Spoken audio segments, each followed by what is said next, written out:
Et si je te disais que ton âme n'a pas oublié qui elle est, qu'elle attend simplement que tu t'en souviennes?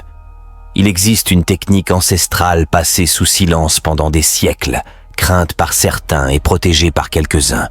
Une pratique si profonde qu'elle n'active pas seulement des souvenirs anciens, mais réveille des codes sacrés inscrits dans ton essence. Il ne s'agit pas de quelque chose que l'on peut apprendre dans un livre.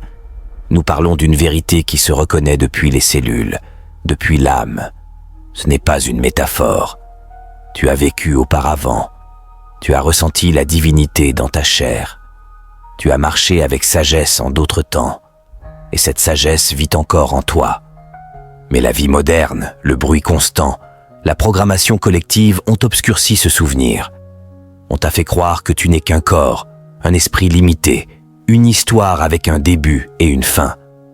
Mais ce n'est pas vrai. Cette technique interdite, cachée par les institutions religieuses, marginalisée par la science traditionnelle et ridiculisée par ceux qui craignent ce qu'ils ne peuvent contrôler, a le pouvoir de te faire te souvenir de qui tu étais et de qui tu es réellement. C'est un seuil, une clé, un miroir qui ne reflète pas ton visage, mais ton éternité. Aujourd'hui, tu vas franchir ce seuil. Dans les prochaines minutes, je vais non seulement te révéler en quoi consiste cette pratique, mais aussi te guider à travers le souvenir. Car l'âme n'a pas besoin d'apprendre, elle a seulement besoin de se réveiller. Et tu ne serais pas ici à écouter ces mots si une flamme ne brûlait déjà en toi. Peut-être l'as-tu ressenti dans tes rêves, dans des visions fugaces, dans ce désir silencieux que tu ne peux expliquer. Peut-être as-tu senti que quelque chose en toi est endormi mais veut s'éveiller. Cette vidéo est un pont vers cette vérité oubliée. Et si tu ressens vraiment l'appel, reste jusqu'à la fin. Car je te révélerai étape par étape comment activer ce portail intérieur et permettre à ce qui vit au-delà du temps et du non de revenir. Car ton âme n'est ni brisée ni perdue. Elle a seulement été réduite au silence. Mais aujourd'hui, elle va parler. Pour savoir si tu es prêt à te souvenir, dis-moi d'où tu regardes cette vidéo. Le voyage commence maintenant. Dans les abysses de l'oubli, une lueur subsiste, bleue, vive, indomptable. Avant de franchir un quelconque portail spirituel, il y a quelque chose que tu dois comprendre avec une clarté absolue. Tu n'es ni brisé, ni vide, ni perdu. Tu es simplement enveloppé d'un voile. Un voile aussi fin qu'un souffle, mais aussi dense que des siècles d'oubli. Ce voile, que certains appellent ego, d'autres systèmes ou simplement réalité, ne fait pas partie de toi. Il a été imposé. Ce n'est pas de la malveillance, c'est de la déconnexion. Et ce voile est la seule chose qui t'empêche de te souvenir de ce qui a toujours été là, ta véritable identité. La plupart des gens vivent toute leur vie sans même le soupçonner. Ils se lèvent, suivent des routines, rêvent dans les limites de ce qu'on leur a dit être possible.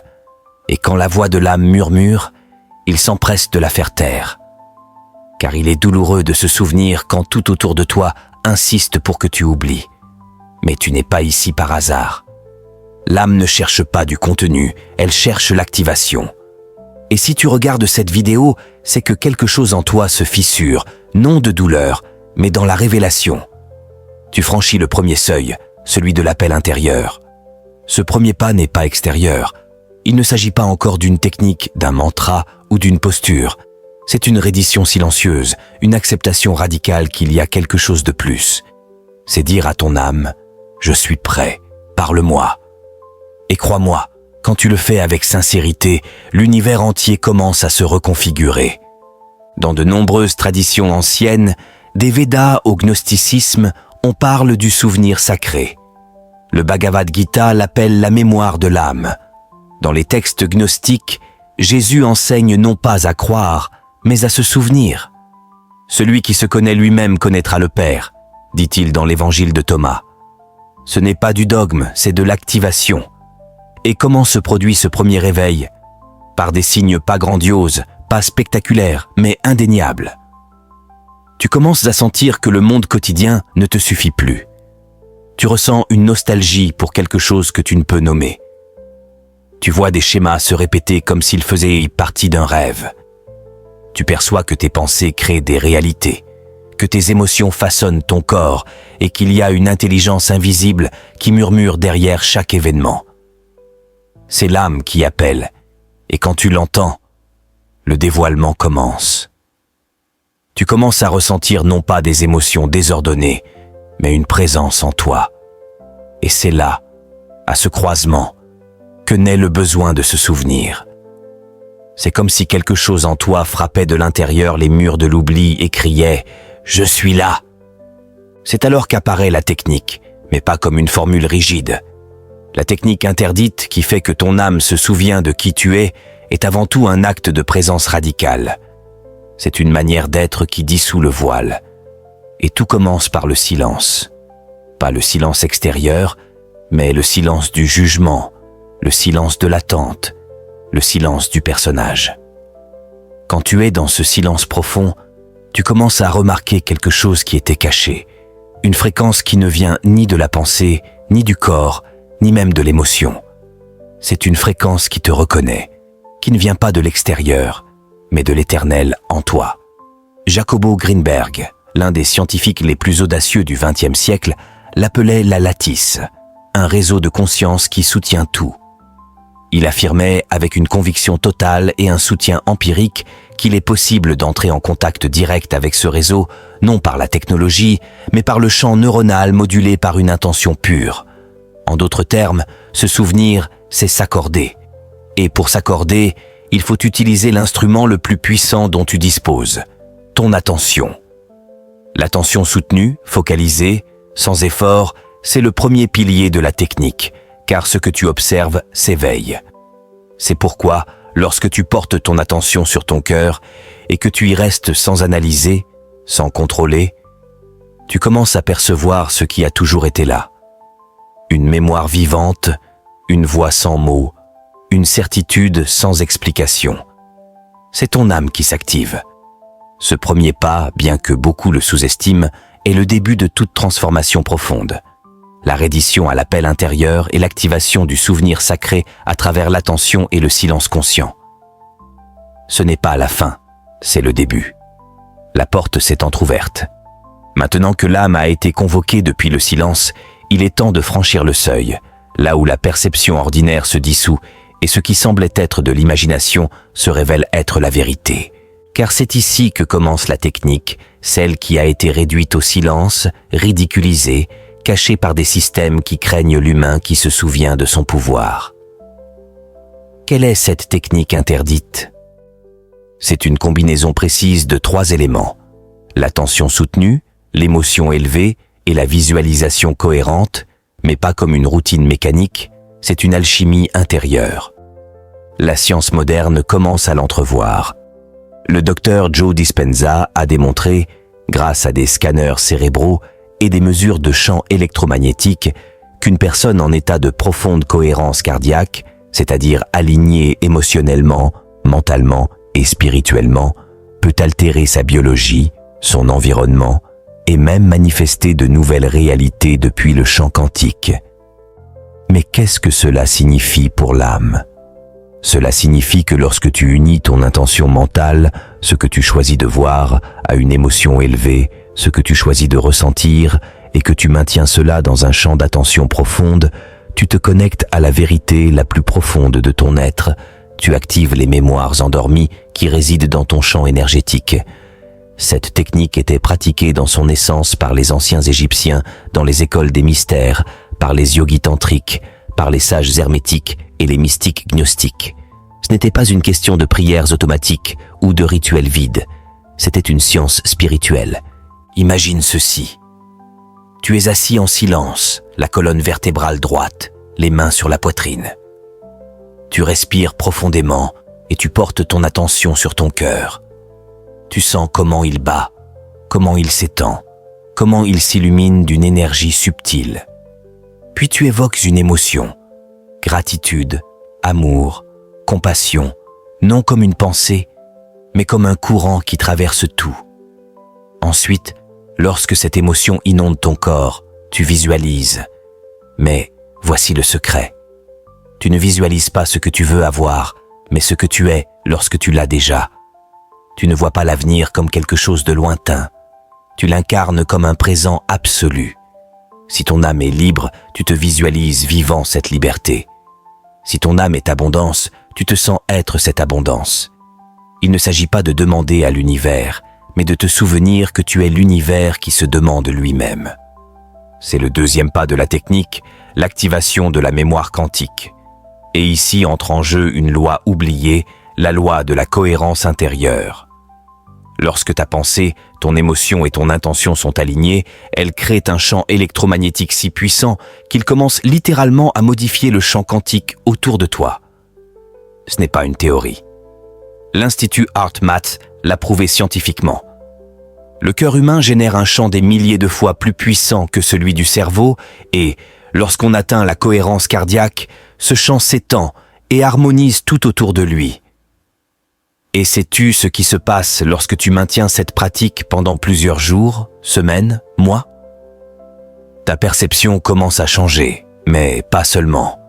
Ton identité commence à se désintégrer. Pas l'âme, mais le personnage, ce que tu croyais être, tes limitations, tes traumatismes, tes étiquettes. Tout cela commence à se dissoudre comme des ombres à l'aube. C'est alors que le véritable toi apparaît, non comme une idée, mais comme une présence. Tu ne peux ni le définir, ni l'expliquer, mais tu le ressens. Tu es en train de te souvenir de qui tu es. Ce souvenir, cette certitude, est la véritable technique interdite. Car une âme qui se souvient ne peut plus être contrôlée.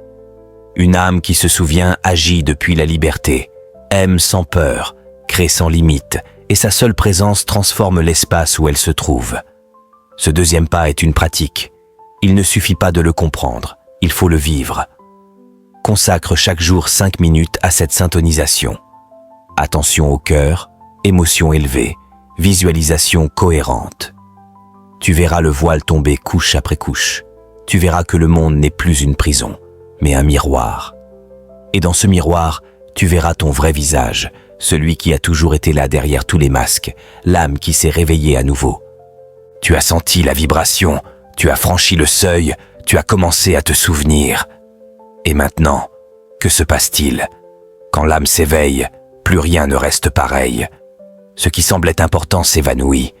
Les masques sociaux, les objectifs imposés, le besoin de validation, tout cela commence à perdre son sens.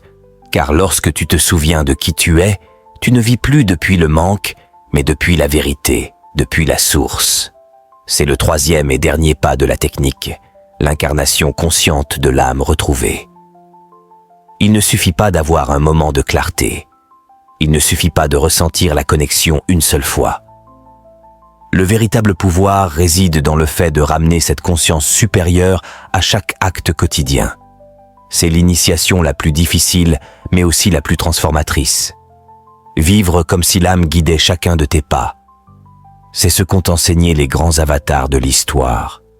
Jésus n'est pas venu fonder une religion. Il est venu incarner la conscience christique. Bouddha n'est pas venu philosopher. Il est venu montrer que l'esprit peut être apaisé.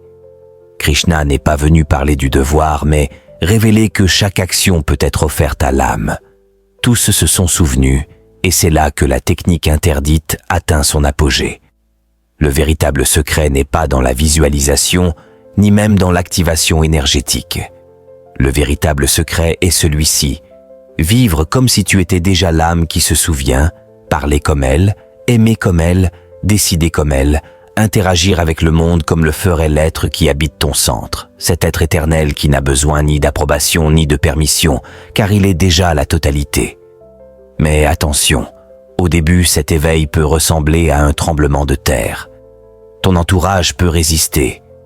Les personnes encore endormies peuvent se méfier, non parce qu'elles te haïssent, mais parce que ta lumière confronte leurs ombres. Et cela fait mal, mais n'aie pas peur, car cette même lumière, si tu la maintiens allumée, finit par éclairer même les recoins les plus sombres du monde. Voici le grand tournant. En te souvenant de qui tu es, ton âme commence à émettre une fréquence unique. Cette fréquence agit comme un aimant. Elle attire d'autres âmes éveillées, repousse ce qui ne vibre plus avec toi et, surtout, commence à réécrire ta réalité. Non pas depuis l'ego, mais depuis la cohérence. Des opportunités que tu n'as pas cherchées avec l'esprit commencent à arriver. Des chemins s'ouvrent là où il y avait des murs. Une paix qui ne dépend de rien d'extérieur surgit. Et la magie, celle qui semblait être un mythe, commence à se manifester naturellement. C'est ce que Jacobo Greenberg décrivait comme la structure de la réalité modifiée par la perception consciente. Ce n'est pas une fantaisie, c'est la science spirituelle appliquée. Maintenant, écoute bien ceci. Une âme qui se souvient ne devient pas parfaite. Elle devient réelle.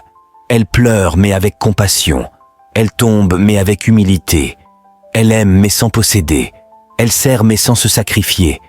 Et cette manière d'être dans le monde est en elle-même une technique de transformation, car tu n'es pas ici seulement pour t'éveiller. Tu es ici pour être un catalyseur de l'éveil collectif. Chaque fois que tu choisis depuis l'âme, tu affectes le champ quantique de tous ceux qui t'entourent. C'est comme si tes choix laissaient une empreinte lumineuse dans le tissu invisible de la réalité et que d'autres, même sans le savoir, la suivaient. Ce troisième pas n'est pas une fin, c'est un commencement. Le commencement d'une nouvelle façon de vivre où tu ne cherches plus à être quelqu'un. Car tu sais que tu es déjà amour, tu es déjà lumière, tu es déjà sagesse. Il suffit de t'en souvenir et de le vivre. Et si tu es arrivé jusqu'ici, ce n'est pas par hasard, c'est parce que ton âme le savait déjà, parce que quelque chose en toi est prêt à incarner ce souvenir. Si tout cela a résonné en toi, dis-moi ce que ton âme s'est souvenue aujourd'hui. Et si tu veux continuer à explorer ces mystères, continue ce chemin. Nous marchons ensemble pas à pas vers la vérité la plus profonde. Tout au long de ce voyage, nous avons exhumé une vérité qui a toujours été là, attendant non dans les livres, non dans les temples, non dans les mots d'un autre, mais en toi, dans le noyau silencieux de ton être. Te souvenir de qui tu es n'est pas une acquisition intellectuelle, c'est une révélation vivante. C'est comme si, dans ton âme, il y avait une graine éternelle qui, en recevant la lumière de la conscience, commence à germer, non pour devenir quelque chose de nouveau, mais pour redevenir ce qu'elle a toujours été. Peut-être, en regardant ceci, quelque chose s'est éveillé en toi, une émotion ancienne, une image fugace, une certitude inexplicable. Peut-être ne peux-tu pas le mettre en mots, mais tu sais que ce que tu as ressenti est réel, et c'est déjà un miracle, car nous vivons dans un monde qui nous a appris à oublier. Dès l'enfance, on nous enseigne à douter de notre intuition, à chercher une validation extérieure, à nous définir par ce que nous faisons ou par ce que les autres disent que nous sommes. Mais arrive un moment où ce jeu se brise et, dans cette fracture, l'âme commence à murmurer. La technique que tu as découverte aujourd'hui n'est pas magique. Elle est plus puissante que cela, car elle ne dépend de personne d'autre. Elle ne nécessite ni rituel complexe ni autorisation sacrée. Elle ne demande que toi, ta présence, ton honnêteté, ton intention pure de revenir à toi-même. Te souvenir de qui tu es vraiment est l'acte le plus révolutionnaire que tu puisses accomplir dans cette vie. Car une fois que tu l'as fait, tu ne vis plus par peur, mais par un but. Tu n'agis plus par besoin, mais par cohérence. Tu n'aimes plus depuis le vide, mais depuis la plénitude. C'est le moment de choisir, non avec anxiété, non avec hâte, mais avec révérence. Vas-tu continuer à vivre comme un personnage ou vas-tu t'éveiller en tant qu'âme que tu es venu incarner? Rappelle-toi, l'obscurité ne se combat pas, elle s'illumine. La confusion ne se résout pas, elle se dissout dans la présence. Et l'oubli ne se punit pas, il se rachète par le souvenir. Chaque jour où tu choisis de te parler avec amour, de visualiser ta vérité, d'activer ton énergie et de marcher avec conscience, tu réécris ton histoire. Pas celle du petit moi, mais celle de l'être éternel venu dans ce monde pour incarner la lumière.